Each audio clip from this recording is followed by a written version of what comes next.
Salut tout le monde, c'est Silveroid33 et bienvenue sur ma chaîne YouTube parce qu'aujourd'hui, je vous présente un mock. Mais vous allez me dire, Silveroid, tu as déjà fait un mock sur ce dragon? En quelque sorte, oui, parce que voici le dragon d'électro-vitesse de Jay, que j'avais fait dans une vidéo il y a un petit moment, un mock que vous aviez fortement apprécié. Eh bien sachez que j'ai réobtenu ce dragon. Eh oui, je l'ai deux fois. Le premier dragon du tonnerre de Jay que j'ai eu, je m'en suis servi pour le transformer en dragon d'électro-vitesse. Je m'étais dit, comment rendre un dragon de foudre encore plus cool? Eh ben, en lui rajoutant le pouvoir de la vitesse. Le pouvoir de la vitesse. Et donc j'ai à nouveau obtenu ce dragon et je me suis dit, comment le rendre encore plus cool encore une fois? Donc pourquoi pas lui racheter le pouvoir de frac, le pouvoir des séismes. Donc je pense que vous avez compris le titre de la vidéo, voici le mock du dragon d'électro-séisme de Jay et Frac. Mais avant que la vidéo commence, n'hésitez pas à vous abonner et à liker, ça me ferait extrêmement plaisir, parce que bientôt il va y avoir une vidéo sur un dragon. Pareil encore, un mock. Mais cette fois-ci ce sera juste des modifications que je vous montrerai aussi dans une future vidéo, comment faire un dragon de séisme à partir de ce dragon de terre, car oui, je l'ai encore une fois deux fois. Mais bon, je ne vais pas vous montrer l'autre version, pour ne pas vous spoiler évidemment. Bon, déjà, je vais sortir l'autre, il va aller un petit peu plus loin. Voilà, là-bas, il n'est pas trop énervant. Je vais vous présenter cette fois-ci comment le construire, et je vais faire ça dans à peu près tous les mocks. Donc c'est parti pour voir le dragon original. Donc voilà le dragon d'origine, le dragon du tonnerre de Jay. Je l'ai obtenu une deuxième fois, et comme je vous l'ai dit, je me suis dit comment le rendre encore plus cool. Avec un pouvoir élémentaire, mais lequel? Pourquoi pas celui de Cinder, le pouvoir élémentaire de la fumée? Ça rendrait vraiment bien un dragon de foudre et de fumée. Mais j'ai pas assez de pièces grises. En tout cas, pas assez de pièces grises qui correspondraient à ce dragon. Alors pourquoi pas un dragon d'électrogravité? Mais je n'avais pas assez de pièces noires et blancs transparents alors. J'ai totalement lâché l'idée. J'ai donc ensuite pensé à un dragon d'électrochaleur. J'avais assez de pièces de couleurs similaires à la chaleur, donc ça aurait pu être facile. En plus, c'est de la même énergie. Le dragon source de l'énergie. Que voici juste là. Mais bon, je m'étais dit, c'est bizarre, c'est la même énergie, la même source, tandis que le dragon d'électrovitesse prend de la source du mouvement. Et là, j'ai tout de suite pensé à un pouvoir élémentaire qui venait du dragon source du mouvement. Les pouvoirs élémentaires du séisme. Et donc là est venue l'idée du dragon d'électroséisme. J'ai donc sorti le gros pack orange, enfin petit. Et voilà ce qu'il y a dedans. Beaucoup de décapsuleurs. Mais j'ai trouvé ce qu'il me fallait. Et donc voici toutes les pièces qu'il faut pour pouvoir faire le dragon d'électroséisme. Je ne vais pas vous montrer vraiment toute la construction parce que ce serait beaucoup trop compliqué. Mais vous allez voir une grande partie de la construction. Déjà, je m'étais dit, il faudrait que je me fasse une base. Et donc, quoi de mieux que de faire un dessin? Donc ouais, voilà tous mes talents en termes de dessin sur Paint. Je suis pas le plus fort, je suis meilleur au dessin au crayon. Mais bon, je pense que vous comprenez vite fait là où je veux en venir. Donc c'est parti pour pouvoir tout assembler. Déjà les ailes, je vais les retirer, ça va tellement pas ici. Et à la place, on met ces ailes oranges et ça fait le taf. La queue, faut la pimper un petit peu comme ça. La tête, voilà qu'il est mieux comme ça. Le dos, faut lui racheter ceci. Et ce petit rond, qui était autrefois sur la tête. Les pattes avant, plus qu'à rajouter.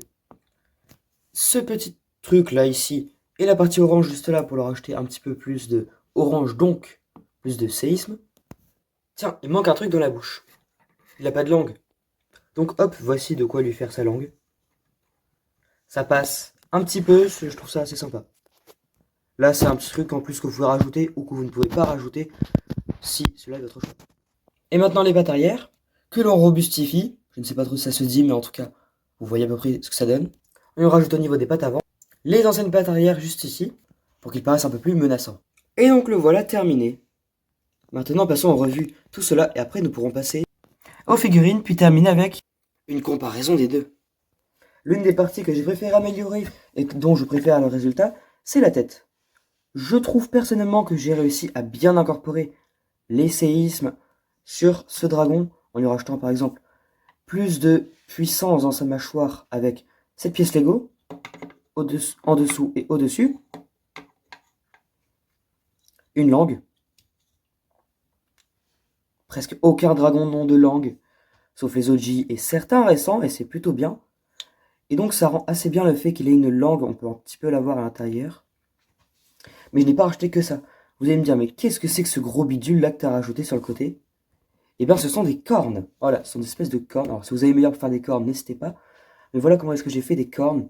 Elles ressortent de l'intérieur un petit peu comme la foudre de Giro que l'on peut voir à droite. sa foudre ressort de sa mâchoire. J'ai voulu faire un petit peu pareil avec des séismes ressortant, créant donc du coup des cornes. Donc voilà pour la tête. Et donc voilà ici les pattes avant. Et oui, pour le coup, elles sont quand même assez modifiées avec les pattes arrière, justement. En enlevant cette partie-là aux pattes arrière, en leur rajoutant à la place la partie orange, comme vous allez voir plus tard, ça fait un petit peu plus de puissance dans les jambes. Elles sont un petit peu plus robustes, plus épaisses. Et du coup, ça rend mieux. Ça correspond plus aux séismes qui sont liés à la Terre. Du coup, ça correspond un petit peu plus à la Terre, donc aux séismes qui sont beaucoup plus puissants. Voilà ce que ça donne. Et croyez-moi que ça tient plutôt bien malgré le poids en plus qu'il y a. Car il y a aussi ce petit truc en or qui fait un petit peu comme une corne en plus. C'est un petit détail assez sympa. Personnellement, je l'aime bien. Mais dites-moi en commentaire ce que vous en pensez. Et donc, j'ai aussi changé l'aile. J'ai mis l'aile de Cole Dragon d'Or. Comme ça, il y a du orange, ça correspond au séisme. Et ça rend plutôt bien. Pareil de l'autre côté. Avec toujours ce petit orange modifié là. Pour que ça corresponde plus au dragon de séisme. Maintenant, passons aux pattes arrière. Je pense que vous avez compris le concept des pattes avant. Comme vous l'avez vu plus tôt avec mon dessin du dragon de séisme, je voulais faire des pattes arrière un petit peu plus hautes pour qu'il puisse en quelque sorte faire comme s'il sautait, qu'il était plus puissant. Tandis que, toujours en comparaison bien sûr avec dragon d'électro-vitesse, qui lui était plus long pour plus de vitesse, que celui-là est plus puissant pour plus de force. Donc j'ai totalement changé les jambes. J'ai rajouté un de hauteur. Elles sont un peu plus larges que celles de l'avant. Donc, elles ont une meilleure prise en main. Elles sont beaucoup plus solides. Je sais pas ce que vous en pensez. Alors, bien sûr, si vous avez des trucs pour pouvoir les améliorer, n'hésitez pas à améliorer chez vous, personnellement. Et aussi à me le dire en commentaire, ça me plairait. Mais donc, voilà, j'ai fait pareil des deux côtés en mettant une partie orange pour appeler toujours les séismes. Voici la queue. Alors, j'ai pas changé grand-chose. À part peut-être à l'arrière, j'ai enlevé le haut pour mettre du orange. Là, un petit point orange. Pareil aussi du orange à la place du jaune. Enfin, il n'y avait pas de jaune, justement. Du coup, c'est un petit peu plus réaliste, un petit peu plus orange, donc les séismes. Là, j'ai rajouté du vert parce que c'est un petit peu la couleur de Frac. Voilà. Et donc, ça rappelle les séismes. Ici, un petit pic Nexonite. Quelle est la couleur déjà? Excusez-moi. Orange translucide. Ça rappelle toujours, bien évidemment, les séismes. Passons à la queue, le bout de la queue. J'ai gardé la foudre de base du set. J'ai rajouté cette épée transparente parce qu'il n'y a aucune autre pièce vraiment pour pouvoir représenter les séismes. C'est un petit peu compliqué. Et ce petit pic. Voilà. Vraiment, il n'y a pas trop de pièces pour représenter le pouvoir du séisme. Donc voilà ce que j'ai fait. La base du dragon, la partie que j'ai le moins changé. Parce que j'ai juste rajouté un petit carré orange au-dessus. Cette pièce-là en dessous. Celle-là aussi juste en dessous. Et le déplacement de ceci qui était sur la tête à l'arrière. Et ça change pas trop de la base. Pas du tout. Genre vraiment pas grand-chose. Et ça rend un peu mieux. Juste ce tout petit bout bleu de la queue, je l'ai mis là. Pour que ça fasse encore une fois un petit peu plus large, un petit peu plus épais. Et donc voilà le dragon d'électroséisme bien réussi. Parce que, et oui, mon plan initial en termes de dessin a bien été reproduit. Un arrière plus haut, tandis que l'avant serait beaucoup plus bas. Et j'ai réussi. Dites-moi en commentaire ce que vous en pensez, ça me ferait vraiment plaisir parce que j'ai pris pas mal de temps à bien réfléchir à l'idée à comment le faire. Maintenant, passons à la comparaison. Et ensuite, nous verrons les figurines. Comme je vous l'avais dit, le dragon d'électro-vitesse est beaucoup plus long que celui de l'électro-séisme, mais c'est pas pour rien. Lui, son visage, j'avais racheté des vraies cornes. Là, j'avais beaucoup agrandi pour qu'il soit plus long, pour qu'il corresponde plus à la vitesse. À l'avant, j'avais changé, j'avais mis du rouge. Lui, il avait 4 ailes pour pouvoir correspondre plus à la vitesse, qui fait que, avec 4 ailes, il est donc forcément plus rapide. Avec beaucoup plus de modifications internes sur le torse comparé à l'autre. Et la queue, pas trop changée non plus. Un énorme changement aussi était le cou. Parce que oui, ce dragon avait en quelque sorte un cou. Ici, il peut bouger de haut en bas. Plus, il a cette partie-là avec une rotule qui permet de bouger. Donc d'avoir encore plus de mouvement, qui correspond donc à la vitesse. Et donc voilà ici, juste là, comme vous pouvez le voir, mes deux dragons du tonnerre de Jay en amélioré. Le dragon d'électro-vitesse de Jay à gauche et le dragon d'électro-séisme de Jay et Frac à droite. Dites-moi en commentaire lequel est-ce que vous préférez. Ça me ferait vraiment plaisir. Sur ce, maintenant, passons effectivement aux figurines. Attendez, je crois qu'il manque une figurine. Et oui, la dernière figurine, il s'agit effectivement de Scorm. Alors non, c'est juste pour vous poser une question à vous. Déjà, s'il y a 20 likes sous cette vidéo, 20 likes, attention bien 20 likes, peut-être qu'il y aura la vidéo, suivant bien sûr de vos commentaires, sur ce set Lego là, qui s'affiche juste à l'écran. Car oui, je l'avais obtenu, et je vous avais dit que je ferais sûrement une vidéo dessus, dans la vidéo du Phoenix Ultime de Flinks. La vidéo s'affiche bien sûr à l'écran. Dites-moi en commentaire si vous voulez une vidéo sur ce set Lego Chima sur les scorpions. Oui ou non, et il faut aussi 20 likes. Pour ceux qui veulent bien sûr la vidéo sur ce set là. C'est comme vous décidez. Si vous voulez pas, cette vidéo n'apparaîtra pas. Et si vous voulez cette vidéo, elle apparaîtra. Voilà. Merci à vous de commenter. Passons à deux figurines. La figurine de Jay en premier parce que Frack est apparu récemment sur la chaîne YouTube. Voici la figurine de Climber Jay. J'ai choisi cette figurine parce qu'elle n'était pas apparue beaucoup sur la chaîne YouTube malheureusement, alors que c'est une figurine exceptionnelle. C'est l'une de mes figurines préférées de Jay, sachez. Alors qu'elle n'est malheureusement pas canon.